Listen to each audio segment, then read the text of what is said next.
Nasusumite ng Sandigan Bayan ang kabuuang nilalaman ng hard drive ng whistleblower na si Ben Harluy na naglalaman ng mga dokumentong may kaugnayan sa kanyang mga naging transaksyon kay Janet Lim Napoles. May live report si Bernadette Reyes. Bernadette? Tina, sa pagpapatuloy ng bail hearing ni Janet Lim Napoles sa Sandigan Bayan 3rd Division kanina, binusisi ng depensa ang mga butas sa sinumpaang salaysay at testimonya ng whistleblower na si Ben Harluy sa korte. Pilit pinatutunayan ng depensa na walang ebidensyang hawak si Luy na may tinanggap nga siya mula kay Napoles, si Senator Juan Ponce Enrile at mga ahente niya. Nang mapag-usapan ng hard drive ni Luy, inutos ng Associate Justice Samuel Martires na i-produce ni Luy ang lahat ng nilalaman ng kanyang hard drive. Sinagundahan ito ng depensa na nagsabing minsan ang hiningi sa 1st Division ng Korte ang print-out ng mga nilalaman ng hard drive pero hindi sila bigyan ng kabuuang kopya.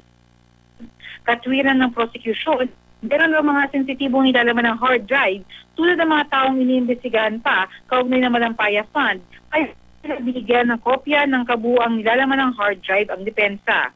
Ayon kay Justice Martires, kung may pinoprotektahan daw na ibang personalidad ng prosecution, selective daw sila sa pag-prosecute ng mga kaso at kung sino ang mga dapat kasuhan. Dagdag pa ni Martires, pinapaproduce niya ang nilalaman ng hard disk at dito dapat maging selective, maliban lang kung may tinatago ang prosecution sa korte. Tina?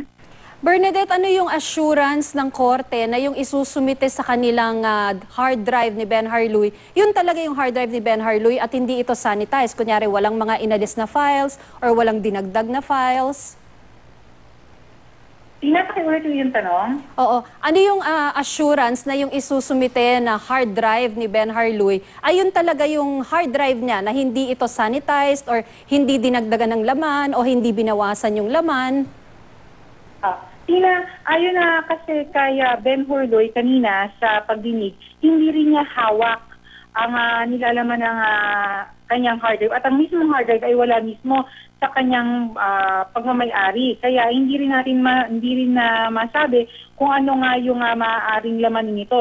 Pero ang plano raw ng depensa ay ibabangga na lamang nila kung ano yung laman ng hard drive doon sa talagang nilalaman ng computer na naroroon sa opisina ni Napoles para mabangga nila ko at malaman kung tama nga buo nagmamatch yung nilalaman ng hard drive ni Luy at yung naroon na data sa kanilang computer. Tina? Sino may hawak ng hard drive ni Ben Harluy? Bernadette?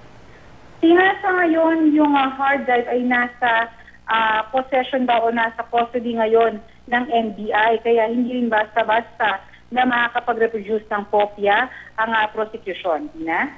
Meron bang deadline na ibinigay ang korte, Bernadette, para maisumite itong hard drive?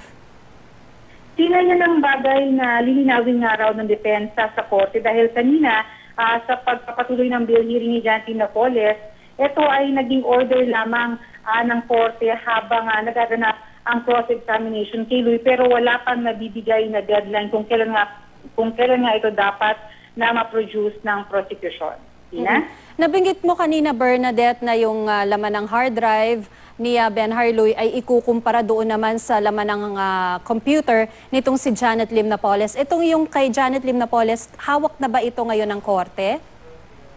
Hindi pa, Tina. Ito nga, nabanggit ko kanina, ito ay ang plano ng depensa o yan daw ang kanilang magiging strategiya sakaling ang ilatag na ni Luy ang nilalaman ng kanyang hard drive dahil sa palagay ng depensa ay maaaring puro kasinungalingan lamang yung nilalaman noong hard drive ni Luy.